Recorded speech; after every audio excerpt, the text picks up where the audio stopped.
Hi! Ito na po ang niluto kong itlog.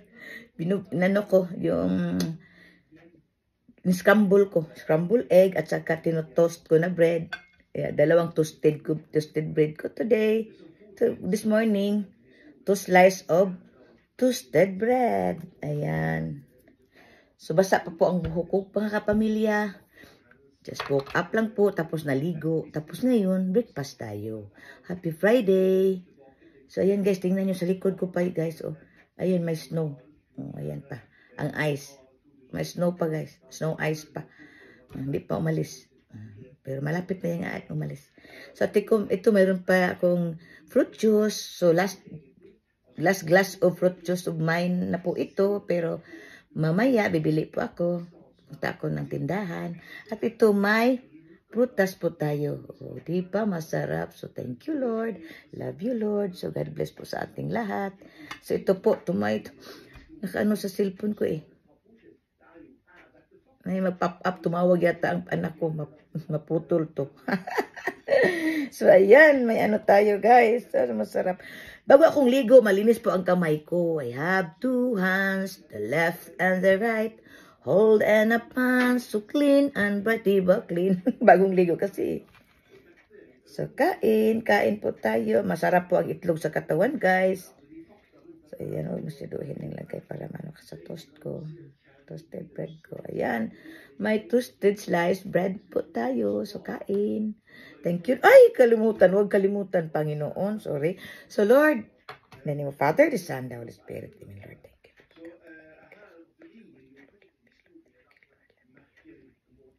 Thank you, Lord. Love you. And Mother, the Son, the Holy Spirit. Amen. Thank you, Lord. Huwag kalimutan mga kapamilya, kahit anong gutom, kailangan na sa puso, sa isip natin ang Panginoon. So katulad ngayon, malapit po akong hindi ka nakapagpasalamat. Buti na lang. Nalaala ko palagi. Nasa ka sa puso kasi sa ang Panginoon. So tingnan nyo yan ang t-shirt ko din. Madami akong ganito, maraming kulay din.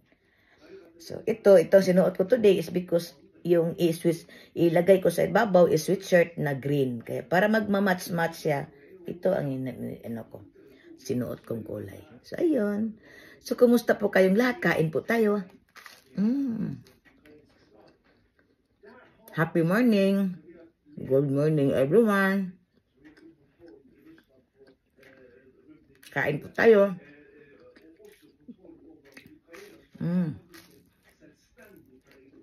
Yum.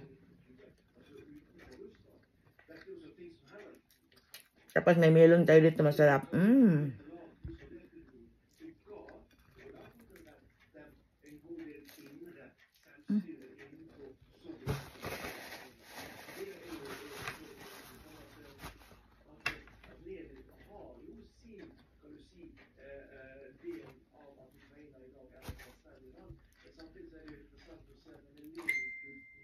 Nakasiklib po ako, guys.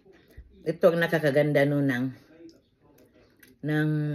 permanente trabaho ba? May trabaho tayo dito na permanente. Tapos pag ma-feel natin na may sakit tayong na-feel sa katawan, gusto natin mag-leave. So may bayad tayo, may sweldo tayo pa rin. O diba? Salamat Lord, easy life. Kaya mga kapamilya, patuloy lang po. Tayo pa rin. What I mean, forever na po. Na susunod tayo sa utos ng Panginoon. Repent, say no more. Love God above all things and love your neighbors as you love yourself. So, ganun po mga kapamilya. Palagi po tayong ganyan. So, ayun po mga kapamilya. Para ang takbo ng ating buhay, palaging masaya, palaging maganda, palaging blessed dahil andyan ang Panginoon sa ating buhay. So, ayun guys. So, ayun.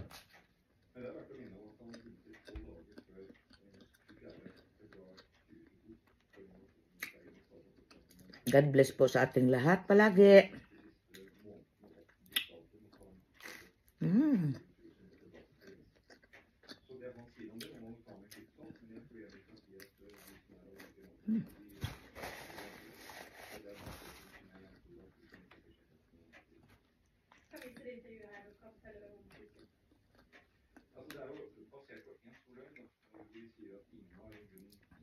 God bless. Bye. Mama. Bye.